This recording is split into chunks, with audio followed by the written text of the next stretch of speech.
نہیں بڑھنی تو نہیں بڑھیں گی, بڑھنی ہو تو کہیں سے بھی آگے لگ جائے گی, بند کمرے میں بھی لگ جائے گی. لیکن مختصراً یہ کہ رسول کریم صلی اللہ علیہ وسلم نے کچھ چیزوں کے بارے میں فرمایا, خاص طور پر جو ایسی بیماریاں سیزنل آتی ہیں ہمارے پاس, اس کا کوئی نہ کوئی ہماری صحت کے ساتھ ایک اچھا لنک ہے. ایک تو نارملی یہ کہ کلینزنگ, اللہ تعالیٰ کے رسول نے فرمایا کہ جو بھی انسان کو ہلکا سا بخار ہے نا, تو دوزخ کی گرمی سے بچانے کے لیے اور اس کو یعنی وہاں کی کمپنسیشن کے لیے یہ اللہ پاک اس کو ایڈجسٹ کر لیتے ہیں, بھائی اس کو اتنی حرارت مل گئی, دنیا میں بخار ملا, اس کے اتنے گنا جھڑ گئے. ایک دفعہ آپ صلی اللہ علیہ وسلم کہیں ایک وہ اس کا خزاں کا موسم تھا, کچھ صحابہ آپ کے ساتھ تھے, آپ نے ایک چھڑی پکڑی اس کی درخت, اور اس سے ایک دم دھڑا دھڑ پتے گرنے لگ گئے. تو آپ نے فرمایا کہ دیکھ رہے پتے کس طرح گر رہے ہیں. آپ صاحب نے کہا بالکل کہ بس ایک ہلکا سا ٹچ کرتے پتے گرنے لگ گئے. تو پھر آپ نے بشارت دی کہ تو امت محمدیہ صلی اللہ علیہ وسلم کی اللہ تعالیٰ کے ساتھ خاص مہربانی یہ کہ جب وہ بیمار ہوتا ہے کوئی, اور اس کی بخار کی وجہ سے, تکلیف کی وجہ سے کوئی بھی بیماری ہو, انکلوڈنگ آئز وغیرہ, کوئی بھی بیماری اس کے پہنچتی ہے تو اس کے گناہ اس کے جسم سے اسی طرح جھڑتے ہیں جس طرح یہ پتے جھڑ رہے ہیں. تو آپ صلی اللہ علیہ وسلم خاص طور پر آنکھوں کے لیے فرمایا کہ جو آنکھیں ہماری دکھنی آتی ہیں, اسی طرح نزلہ جو ہوتا ہے ہمیں, تو دونوں چیزوں کے لیے خاص طور پر فرمایا کہ اس کو برا بھلا نہ کہو. اس کے اندر اللہ تعالیٰ نے فائدہ رکھا کہ آنکھ جب دکھنی آتی ہے سال میں ایک دفعہ دو دفعہ کو اس طرح, تو اس کی وجہ سے انسان کی بھی بینائی محفوظ رہتی ہے, بینائی ضائع نہیں ہوتی. یہ ارشاد نبی صلی اللہ علیہ وسلم ہے. دوسرا نزلے کی وجہ سے فرمایا کہ انسان کو پھر اس کو ایسا شخص جس کو نزلہ ہو رہا ہے اس کو جزام وغیرہ نہیں ہوتا. تو یہ بیماریاں تو اللہ کی طرف سے ایک آزمائش بھی ہے, لیکن اللہ کی مہربانی دیکھیں اس میں رحمت کا پہلو بھی رکھا ہوا ہے. ایک دفعہ آپ کے مجلس کے اندر جو ایک صحابی تھے, ان کو چھینک آئی, تو چھینک کا جواب آپ نے سے کہا کہ بھائی الحمدللہ وہ کہے جس کو چھینک آئی ہے, سامنے والے رحمک اللہ کا ہے. تھوڑی دیر بعد آپ گفتگو فرما رہے ہیں, پھر چھینک کیا تو پھر آپ نے بھی رحمک اللہ فرمایا, پھر تیسری مرتبہ پھر ان کو چھینک آئی تو پھر آپ نے رحمک اللہ فرمایا, پھر چوتھی مرتبہ چھینک آئی تو آپ نے فرمایا الرجل مسکوم, یہ تو ہے ہی نزلے والا شخص, تو بیماری ہوئی ہے, یہ کوئی چھینک نارمل چھینک نہیں ہے. تو بسا اوقات یہ ہوتا ہے کہ کوئی چیزیں ہماری بیماری میں کنورٹ ہو جاتی ہیں, تو اس بیماری کی وجہ سے ایک تو دعا میں تخفیف ہو جاتی ہے, اور دوسری بات یہ کہ اس بیماری کی وجہ سے ہمارے گناہ جھڑ رہے ہوتے ہیں. تو رسول کریم صلی اللہ علیہ وسلم کے سامنے بسا اوقات اس طرح کے لطیفے پیش آ جاتے تھے کہ بھئی ایک دفعہ بول دیا, دو دفعہ بول دیا, تین دفعہ بول دیا, اور بندہ چھینکے جا رہا. تو آپ نے فرمایا کہ زکامی شخص کو تو بیماری لگی ہو زکام کی. رہی بات دعا کی, جو آپ نے فرمایا کہ دعا کس طرح کیا کرنی چاہیے, تو بسم اللہ الذی لا یضر مع اسمہ شیء فی الارض ولا فی السماء وهو السمیع العلیم. یہ ایک دعا ہے جو تمام بیماریوں سے بچنے کے لیے ہے, کہ اگر ایمان کامل ہو, اعتقاد کامل ہو, تو زہر بھی پھر اس شخص پہ اثر نہیں کرتا جو صبح شام 3 مرتبہ پڑھ لے. اور نارملی ویسے ہر حالت میں یا بصیر ہو, یہ بصارت سے ہے, تو اس کی ہمیں ویسے پابندی کر لینی چاہیے. ہر نماز کے بعد 3 مرتبہ پڑھ لیں, اور اپنی شہادت کی انگلیوں پہ دم کر کے یہ آنکھوں پہ پھیر لیا کریں. لیکن وائرل کے زمانہ تو ڈاکٹر صاحب نے اس طرح کہا کہ بھی ہاتھ اس میں نہ لگا, کسی کو محسوس ہو رہا ہے کہ اس کو وائرل, تو وہ نہ لگا, بس ایسے پڑھ کے دم کر لے اپنی آنکھوں کے اوپر, تو اس سے فائدہ ہوگا. اسی طرح آنکھوں کی حفاظت کے لیے میں نے مختلف علماء کرام سے سنا ہے. اعلیٰ حضرت مولانا احمد رضا خان صاحب بریلوی رحمۃ اللہ علیہ, ان کا ایک عمل ہے, وہ میں نے کئی بزرگان دین سے سنا ہے کہ وہ آیت الکرسی کے بارے میں فرماتے ہیں. پورے آیت الکرسی پڑھی جائے, اس کے آخری جو آتے ہیں ولا یعود حفظهما وهو العلی العظیم, وہ پڑھ کے پھر انگلی میں دم کر کے 3 دفعہ یا 7 دفعہ سے استاد دیں, آنکھوں میں دم کرے, تو اس سے اس کی بینائی اچھی رہتی ہے, بلکہ انہوں نے فرمایا بینائی کمزور ہے, بینائی اور بہتر ہو جاتی ہے. اتنی پیاری بات ہے. دیکھیں ساتھ میں ہم آپ کو نورانی علاج بھی بتا رہے ہیں, لیکن مجھے بتائیں اکثر ہم ٹوٹکے کر لیتے ہیں ڈاکٹر فیفا, یہ مجھے, اور اسپیسیفکلی لوگ آنکھوں میں کوئی بھی بیماری ہو, کوئی بھی پرابلم ہو, آنکھوں میں چاہے سوجن بھی ہو, ارکے گلاب آنکھوں میں ڈال لیتے ہیں. ارکے گلاب جو آج کل آ رہا ہے نا, وہ بالکل بھی سیف نہیں ہے. جو بازار میں مل رہا ہے 50 روپیز کا ہے, وہ اس میں اسٹیرائڈ زیادہ اماؤنٹ میں ڈلا ہوا ہوتا ہے, اور اسٹیرائڈ جب آپ لانگ ٹرم کے لیے یوز کرتے ہیں تو اس کی ڈفرینٹ کمپلیکیشنز ہوتی ہیں. جیسے سفید موتیا زیادہ اسٹیرائڈ یوز کرنے سے ینگ ایج میں بن جاتا ہے, یا گلوکوما جسے کالا پانی کہتے ہیں, نرو ڈیمیج ہو جاتی ہے, وہ بھی اس سے ہوتا ہے. تو آئی ڈونٹ تھنک کہ ارکے گلاب یوز کرنا از دا سیفسٹ تھنگ نا. سمپل آرٹیفیشل جو ٹیئرز ہوتے ہیں وہ آپ کو فارمیسی سے کہیں سے بھی مل جائیں گے نا. بولتے کہ جو آرٹیفیشل ٹیئرز ہیں تو آپ کو آپ کا میڈیکل اسٹور والا پرووائڈ کر دے گا. جب آپ گھر میں میڈیکیشن کر رہے ہیں تو اس کے علاوہ اور کچھ بھی نہیں یوز کریں انٹل اینڈ انلیس آپ اپنے آپتھلمولوجسٹ یا آئی اسپیشلسٹ کے پاس لینڈ کرتے ہیں. اور اس میں بھی آپ کو جو ریڈ آئی ہو جاتی ہے, ایک تو یہ آؤٹ بریک ہوا ہے, اس کے علاوہ بھی میں آپ کو بتا رہی ہوں کہ لوگوں میں ریڈ آئی ہو جاتی ہے. ہمارے پاس جب آتے ہیں تو وہ اتنا ارکے گلاب بیٹنی سال کے ڈراپس ڈال کے آتے ہیں, تو کارنیا پورا ڈیمیج ہو جاتا ہے نا. اس سے یہ ہوتا ہے کہ پھر کمپلیکیشنز کے بعد وہ ہمارے پاس آتا ہے. یا تو آنکھ میں اکثر لوگوں کا میٹل والا فورن باڈی پڑا ہوا ہوتا ہے جو اتنے دن ڈراپس ڈالتے رہتے ہیں, نہیں صحیح ہوتا, پھر ہم اس کو سرنج کے تھرو نکالتے ہیں. تو جب بھی آپ کی ریڈ آئی کیا ہو, ہوتا ہے جس کو سرنج کے تھرو آپ نکالتے ہیں؟ یوزلی یہ جو ویلڈنگ کا کام کرتے ہیں نا, یا بائک پہ جا رہے ہوتے ہیں, تو میٹل کا کوئی فورن باڈی اڑ کے کارنیا پہ ایک دم اسٹک ہو جاتا ہے, اور وہ آنکھ ریڈ رہتی ہے, فورن باڈی سینسیشن رہتی ہے. فورن باڈی سینسیشن یعنی کہ عام ورڈ میں آپ سے کہیں گے آنکھ میں کچھ کھٹک چپ رہا ہے نا, اور پانی آتا رہتا ہے. وہ جب تک فورن باڈی نہیں ریموو ہوتا تو پیشنٹ کو کمپلینس رہتی ہیں. وہ آتا ہے 3-4 دن کے بعد آتا ہے, تب تک وہ جو آئرن کا فورن باڈی ہوتا ہے اس نے پوری رسٹنگ کریٹ کر دی ہوتی, پھر اس کی ایک الگ مسئلے ہو جاتا ہے. تو اس لیے میں یہ کہتی ہوں کہ جب بھی آپ کو ریڈ آئی ہو, 2-3 دن تو ہو گیا تو چلو کوئی بات نہیں, لیکن آپ اپنے آئی اسپیشلسٹ کو ایک دفعہ لازمی, ہماری جو ڈفرینٹ مشینز ہوتی ہیں مائکروسکوپک, اس پہ دکھائیے, کیونکہ یہ ایڈینو وائرل بھی کارنیا کی کمپلیکیشن میں جب کنورٹ ہوتا ہے نا, تو پھر اس پہ دھبے پڑ جاتے ہیں. جو پنک آئی صحیح ہو جائے گی, لیکن وہ دھبے سے آپ کا ویژن بلری ہوگا, لائٹ سے آپ کو سینسٹیوٹی ہوگی, اور اس میں کبھی کبھی ایئرز بھی لگ جاتے ہیں اس کو صحیح ہونے میں, آپ کی جو بصارت صحیح ہوتی ہے. تو اس وجہ سے آپ اپنے ڈاکٹر کو لازمی دکھائیں. بالکل جی, اگر سیلف میڈیکیشنز نہ کریے, سیلف میڈیکیشن نہ کریں. اگر آپ کو ہوئی ہوئی آئی انفیکشن تو کوشش کریں, خیال کریں اپنی چیزیں جو ہیں وہ علیحدہ کر لیں. اور اگر آپ کی انفیکشن تقریباً 3-4 دنوں سے زیادہ بڑھ جاتی ہے اور آپ تکلیف میں ہیں, تو پلیز پلیز پلیز اپنے آئی اسپیشلسٹ کے پاس ضرور جائیں اور گھریلو ٹوٹکوں سے اجتناب کریں. بہت شکریہ آپ کا جی, ڈاکٹر عفیفہ ہمارے ساتھ موجود تھی. آج ہم بات کریں گے جائیداد اور وراثت کے حوالے سے. ہم اکثر دیکھتے ہیں اپنے آس پاس کہ کبھی ماں باپ اپنی اولاد سے ناراض ہو کے ان کو جائیداد سے آہ کر دیتے ہیں. ماں باپ کے چلے جانے کے بعد اس دنیا سے جائیداد کی وجہ سے, وراثت کی وجہ سے, زمین کی وجہ سے ہم دیکھتے ہیں کہ بہن بھائیوں میں بٹوارا ہو جاتا ہے, بہت لڑائی ہوتی ہے. اور کبھی کبھی تو ایسا بھی ہوتا ہے کہ بہنیں جو ہوتی ہیں, بھائی ان سے ان کا جائیداد میں جو حصہ ہے وہ بھی معاف کرا لیتے ہیں. تو کیا یہ جائز ہوتا ہے یا نہیں ہوتا, اس حوالے سے بات کریں گے. آپ لوگوں کو کوئی سوال ہو تو آپ لوگ ہمیں کال بھی کر سکتے ہیں. ہمارے ساتھ عمران الحق کلیانی صاحب تو موجود ہی تھے, ہمیں جوائن کیا ہے بریک کے بعد مفتی نوید عباسی صاحب نے بھی. السلام علیکم جی. اور ساتھ میں ہمیں اویس ربانی بھی جوائن کیا ہے. السلام علیکم اویس. اور ساتھ میں ہمارے کیس بھی, ہم ان سے بات بھی کریں گے. لیکن کیونکہ بریک پہ جانے سے پہلے ہم بات کر رہے تھے آشوب چشم کے حوالے سے, اور پھر نوید بھائی نے کہا کہ وہ بھی اس میں ایڈ کرنا چاہیں گے. جب آشوب چشم کے حوالے سے ہم بات کرتے ہیں تو یہ ہے کیا؟ دیکھیے, بسم اللہ الرحمن الرحیم. گزارش یہ ہے کہ یہ جو آنکھوں کی بیماری ہے, اس حوالے سے غزوہ خیبر کے موقع پر مولا کائنات امیر المومنین سیدنا حضرت علی کرم اللہ وجہ الکریم, نبی علیہ السلام نے کہا تھا کہ کل جھنڈا اس کے ہاتھ میں دوں گا جس کے ہاتھ پر اللہ فتح عطا کرے گا. اور حدیث کے الفاظ مختلف ہیں کہ وہ اللہ رسول سے محبت کرتا ہوگا, اللہ اور اللہ کے رسول اس سے محبت کرتے ہوں گے. تو صبح حضور علیہ السلام کی بارگاہ میں اس وقت نبی علیہ السلام کے پاس حضرت مولا موجود نہیں تھے. تو آپ نے فرمایا وہ کہاں ہیں؟ تو بتایا گیا کہ ان کی آنکھیں دکھ رہی ہیں. تو کہا بلاؤ. تو نبی علیہ السلام نے اپنا لعاب حضرت مولا کائنات کی آنکھوں پر لگایا. اس پر صوفیاء نے ایک لطیف بات کی ہے, سارے صوفیاء نے نہیں لیکن کچھ صوفیاء نے, کہ اگر کسی کی آنکھیں دکھ جائیں تو سی النسب سید نبی علیہ السلام کی اولاد سے, چونکہ خون کا اثر ہوتا ہے. ہم نامعلوم زمانے سے آدمی ہیں, حضرت آدم علیہ السلام کی اولاد سے ہیں, اور کوئی یہ نہیں کہہ سکتا آج کہ آپ آدمی نہیں ہو, کیونکہ ہم آدم کی اولاد سے ہیں. تو جو حضور کی اولاد سے ہوگا تو 1400 سال کا فاصلہ ہے. تو کیا وہ نبی علیہ السلام کے خون کا اثر وہ نہیں ہوگا؟ بالکل یقیناً ہے. تو اگر کوئی ایسا سی النسب سید لعاب کسی دکھی ہوئی آنکھ پر لگائے گا تو ہمیں یہ یقین کامل ہے کہ وہ آنکھ ٹھیک ہو جائے گی. ہاں, لیکن وہی بات ہے پھر حسب نسب جو ہے وہ صحیح اور اعمال بھی صحیح ہونی چاہیے تھی. اور وراثت کے ٹاپک میں ہم آتے ہیں, اتنی پیاری بات کی اور آئی وش ہم اس کو پہلے بھی انکلوڈ کر سکتے ہیں. اچھا یہ میں بتائیں سب سے بلکہ میں آپ سے پوچھنا چاہوں گی نوید بھائی, یہ جو جائیداد میں وراثت میں بٹوارا ہوتا ہے یہ کس حساب سے ہوتا ہے؟ دیکھیے, قرآن مجید فرقان حمید نے یہ ارشاد فرمایا یوصیکم اللہ فی اولادکم للذکر مثل حظ الانثیین. بنیادی طور پر قرآن نے یہ بات فرض کی ہے کہ آپ نے اس انداز میں تقسیم کرنی ہے جو انداز قرآن نے بتایا ہے. اسلام چونکہ معاشرے کو پھلتا پھولتا دیکھنا چاہتا ہے اور ہر آدمی کا جو ہے وہ اس کی زندگی کی آرام آسائش ان کا خیال دیکھنا چاہتا ہے. اس لیے جب کوئی انسان قریب المرگ ہوتا ہے تو اس کو اسلام یہ حق دیتا ہے کہ وہ وصیت کرے، لیکن وہ کل مال کی وصیت نہیں کر سکتا، وہ 1/3 مال کی وصیت کرے گا۔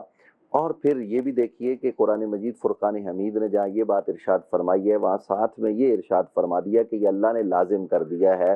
اور اس کو آج کل بہت زیادہ قرآن مجید کی اس آیت پر تنقید کی جاتی ہے کہ دیکھیے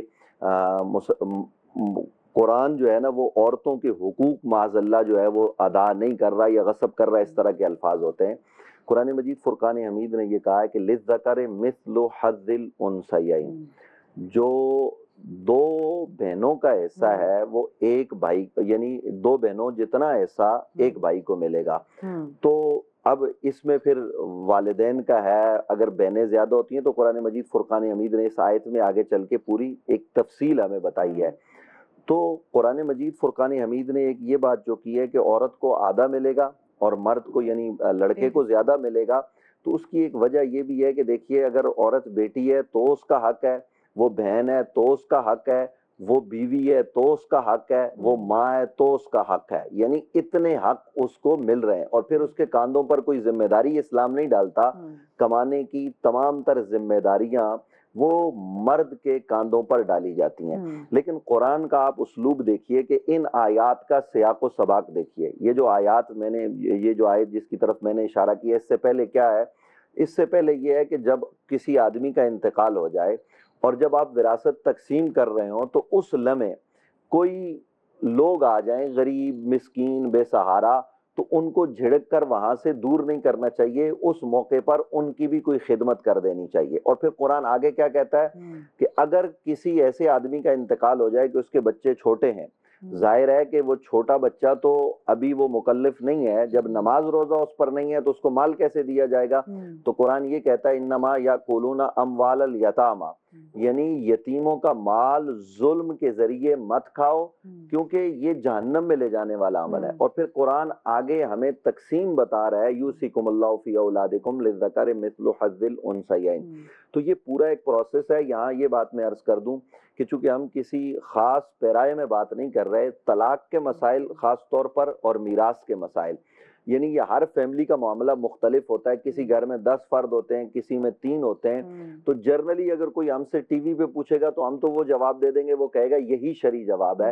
اس کا ہم بہترین حل یہ بتاتے ہیں کہ آپ پورا سوال تحریر کریں اور اس کو دارالافتاء میں کسی مفتی کے پاس لے کر چلے جائیں، وہ آپ سے پوچھے گا کہ کیا جس آدمی کا انتقال ہوا اس کے والدین زندہ ہیں، اس کے بچے کتنے، کون کون لوگ ہیں۔ دیکھیے بعض لوگوں کو یہ مسئلہ نہیں پتہ ہوتا کہ ایک آدمی ہے، یعنی مثال کے طور پر ایک بزرگ ہیں، ان کا بیٹا فوت ہو گیا اور ان کے بیٹے کی آگے اولاد ہے۔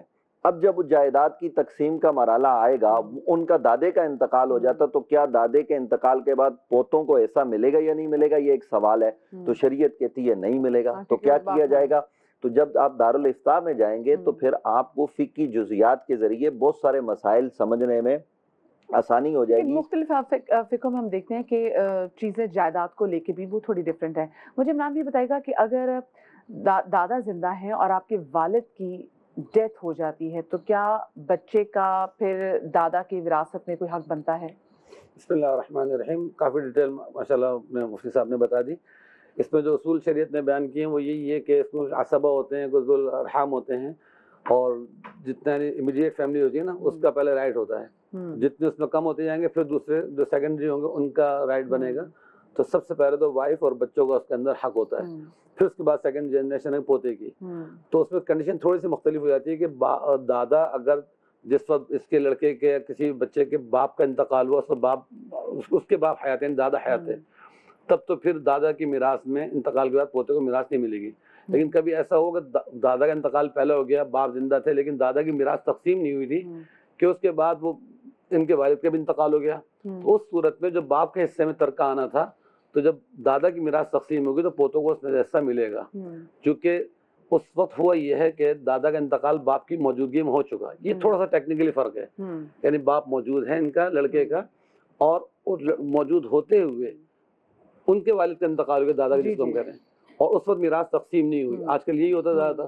پھر بعد میں کبھی وہ 20 25 30 سال بعد جائیداد تقسیم ہو رہی ہے، اس وقت پوتے بھی بڑے ہو گئے موجود ہیں، تو اس وقت پھر ان کو اپنے باپ کی نسبت سے وہ حصہ ملے گا جو باپ کے حصے میں آنا تھا اس وقت نہیں ملا اس کو، تب وہ باپ کے ترکے میں شامل ہو کے اس پوتے کو مل جائے گا. ڈائریکٹ جو ہے وہ دادے کے اس میں پوتے کی میراث نہیں ہوتی. نہیں کیونکہ دیکھیں اگر باپ کی ڈیتھ ہو جاتی ہے اور باپ جی ایک میں یہ ایڈ کر دوں کہ اگر ایسی صورتحال کسی گھر میں پیش آ جائے کہ بیٹا فوت ہو گیا، دادا موجود اور آگے پوتے ہیں، تو اب شرعی طور پر ان پوتوں کو دوسرے بھائیوں کی موجودگی میں تو حصہ نہیں مل سکتا. تو اس کے لیے دادا کے پاس اختیار ہے کہ وہ اپنے مال کی پوتوں کے لیے وصیت کر دے. صحیح، کیونکہ دیکھیے یہاں پہ اگر باپ تک دادا کی وراثت نہیں پہنچی ہے، بتا اب تک انہوں نے اناؤنس نہیں کی، تو پھر یہاں پہ زیادہ سوال ہو جاتا ہے نا کہ بھی اگر باپ کو نہیں ملی تو پھر آگے پوتے کو کیسے ملے گی. جی جزاک اللہ. تمام تعریفیں خدائے بزرگ و برتر کے لیے جو تمام جہانوں کا پالنے والا ہے. درود لامحدود محبوب رب الودود راحت العاشقین مراد المشتاقین حضرت محمد مصطفیٰ، آپ کی آل پاک، آپ کے جانثار انصار اور اصحاب پر. میراث کے حوالے سے انتہائی عمدہ گفتگو ہو رہی ہے اور انتہائی معیاری قسم کا موضوع ہے آج کل، بلکہ ہمیشہ ہر دور میں یہ مسئلہ رہا ہے. اس سے اندازہ لگائیے کہ حضور سید والا جان دو عالم حضرت محمد مصطفیٰ صلی اللہ علیہ وآلہ وسلم نے فرمایا کہ وہ 5 چیزیں جو روز محشر پوچھی جائیں گی، جن کا حساب دینا ہوگا، ان میں سے 2 بڑے سوالات مال کے حوالے سے ہیں. یعنی اگر 100 نمبر کا پیپر ہے تو 40 مارکس تو اس حوالے سے آپ کو آنسر تیار کرنا چاہیے. قرآن نے واضح طور سے اس کی نشاندہی فرمائی، وَتَأْكُلُونَ التُّرَاثَ أَكْلًا لَمًّا وَتُحِبُّونَ الْمَالَ حُبًّا جَمًّا.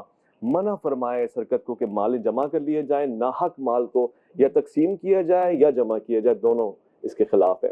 یہاں تک کہ حضور سید والا جان دو عالم حضرت محمد مصطفیٰ صلی اللہ علیہ وآلہ وسلم نے فرمایا کہ وہ شخص جو کسی وارث کی میراث کو ہڑپ کر جائے گا، نہیں دے گا، اس سے جنت کی میراث بھی چھین لی جائے گی. یہ بہت بڑا قانون ہے. دیکھیے یہ نہیں دیکھا کہ مسلمان ہے غیر مسلم ہے، عدل کا قانون جو ہے اعدلوا اقرب للتقوی. اسلام دنیا میں عدل کے معیار کو واضح کرنے کے لیے آیا ہے. یہاں تک کہ غیر مسلم بھی آپ سے آ کے کہیں، اور حضور کے دور میں ایسا ہوتا تھا کہ جی ہماری میراث کا مسئلہ ہے، حل فرمائیے. اگر آپ اہل کتاب ہوتے تھے، اہل کتاب کو ان کی کتاب سے فیصلہ فرماتے تھے. اگر اہل قرآن ہے تو فیصلہ عدل کے اوپر مبنی آپ ہمیشہ بیان کیا کرتے تھے. آج دیکھیے نا یہ مسئلہ جسے آپ ڈسکس کر رہی ہیں کتنا ہی غیر متواضع طور سے ہمارے سامنے آتا ہے. بہنوں بیٹیوں کو میراث سے دور کر دیا جاتا ہے. اچھا یہ میں آپ کو بہت کیٹیگوریکلی بتاؤں کہ ہم نے اس کو کمپیریٹیولی اسٹڈی کیا ہے. یہ کہہ دینا کہ بیٹے کا حصہ ڈبل ہے اور بیٹی کا حصہ 1 ہے، یہ واقع اسلام کا قانون ہے. مگر کس معاشرے میں؟ اسلامی معاشرے میں. اس معاشرے میں کہ جب بیوی کو حق مہر مل جاتا ہے، اس معاشرے میں کہ جب عورت سونا پہنتی ہے، مرد نہیں پہنتا سونا، یہ سارا مال اسی کے لیے ہوتا ہے. اس معاشرے میں کہ جب بیٹی بہن کی کفالت مرد کی ذمہ داری ہوتی ہے، یہاں آپ نے بہن بیٹی کو نوکری کے لیے چھوڑ دیا ہے، اس کو آپ نے یتیم ہے، بے وارث ہے، کچھ بھی آپ نے حال حوال نہیں لینا، بیوہ ہے، کوئی خیر خبر نہیں لینی ہے، پھر اس پہ آپ کہہ رہے ہیں کہ بیٹے کا حق دگنا ہے. تو آپ پہلے اس کے بنیادی حقوق ادا کریں. وہ جو لے دے کے اس کی میراث بنتی ہے اس کو بھی آپ ادا کر جائیں گے اور بنیادی حقوق پہلے نہیں دیں گے. یعنی تواضع اور عدل کا معاشرہ ہونا چاہیے. آج چونکہ میراث پہ گفتگو ہو رہی ہے، میں چاہتا ہوں کہ اس پہ اپنا حق ادا کروں. آج جمعہ ہے اور سید الایام میں جناب شاہ عبداللطیف بٹائی کا عرس بھی جاری ہے سندھ میں. سندھ بھر میں شاہ صاحب کے عقیدت مند محبت کرنے والے ان کے دروازے پہ، ان کی درگاہ پہ، ان کی بارگاہ میں کھڑے ہو کر ان سے جو علم کی میراث لے رہے ہیں اس پہ اظہار تشکر کر رہے ہیں. حضرت علامہ اقبال نے کہا تھا کہ باپ کا علم اگر بیٹے کو نازبر ہو تو پسر قابل میراث پدر کیوں کرو. تو حقیقی طور سے بیٹیوں کی میراث تو ایک موضوع ہے، مگر پوری امت نے جو میراث علم کی پائی تھی، علماء سے جو لینی تھی، وہ بھی ہم نے کھو دی ہے.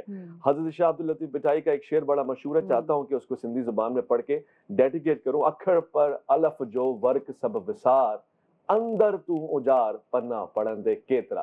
آپ نے ایک اور جگہ فرمایا کہ کاڈیں تیجے کن، کاڈیں تیجے وات، کاڈیں تیجے بکرو، کاڈیں تیجے کاٹ. یعنی کبھی جھک جاؤ جہاں جھکنے کی جگہ ہے، سبمسو ہو جاؤ جہاں سبمسو ہونے کی بات ہے، اور جہاں پہ ہو ہلکا ہے یاراں تو برے شم کی طرح نرم، رزم حق و باطل ہو تو فولاد ہے مومن.